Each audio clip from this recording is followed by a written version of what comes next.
Sanibonani, welcome back to my channel. Welcome back you guys to a video. Ngiyabonga kakhulu ukuthi ungijoin, ulike phela, usubscribe, ushare, ubuke nama ads asiza phela ke usisters sikwazi ukukhulisa ichannel.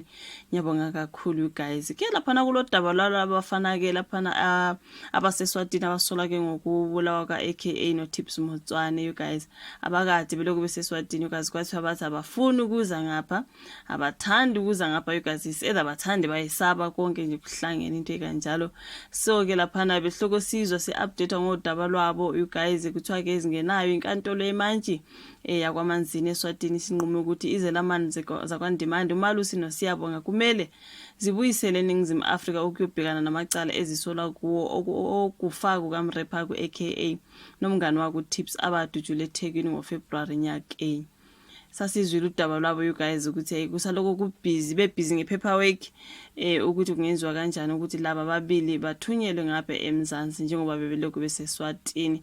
Kwazakala ngathi kuthiwa bayesaba abafuni ukuza ngapha labo ubhuti khumbula abakhona bakaMkhize futhi laphana kulaba abawu5 abakhona la eSouth Africa ababanjelwa khona ukushona ka aka no Tips. I think kunabo ababili, I think the two brothers bakaNdimande laphana and then nalaba ababili futhi ke you guys. So ke ngathi ngomndeni nje ngempela wonke. So kuthiwa ke you guys ngathi isicelo sabo sokuthi bathunyele ngapha siyaphumelela, bazobe nje bethunyela ngapha you guys. Ngeke ngabona udaba olufanayo kaZimoja, ngisazama ukuthi ngingene khona you guys ngoba laphana ngifunda khona udaba lwakho olugcwele alukho. Ngifuna ukuthi ngiyokuthelela lesi story sobhuti Ndimande, aka and Tips made a suspect said to be extradited. The brothers' defense claimed in their last court appearance that they feared for their safety as they had been threatened by the police. Sukuthi bathi bathreatena ngamaphoyisa ngokunjalo ke bayesaba ke ukuthi beze ngapha emajele aseMzansi ba right beseswatini allegedly. So the Manzini Magistrate Court in Eswatini has granted the application to extradite the two brothers who are accused of murders of Kinan aka Forbes and Utiwelo Tips Motswane back to South Africa. The brothers uSiyabonga noMalusi Ndimande were arrested in Eswatini last year and they were charged with the murders of the two celebrity friends. So okushuthi okay nomo laphana kuthiwa nomo threat ke to their lives ukuthi nje ayikho nje into ethreaten imphefumulo wabo njengoba kwakuthi bathe bayesaba. So ke laphana bathi bona delivering his verdict earlier today uPrincipal Magistrate David Khumalo uthe the key principle involved in such cases is that there must be sufficient reason to place respondents on trial if the court is to allow the extradition. The evidence disclosed by the applicants as linking the respondents in the commission of the offense constitutes sufficient reason to extradite. By the evidence disclosed, I mean a cell phone's records, tracker reports, and video footage. So, Khumalo said that the court has taken into account safety concerns raised by the respondents about their safety. The brothers' defense claimed in their last court appearance that they feared for their safety as they had been threatened by the police.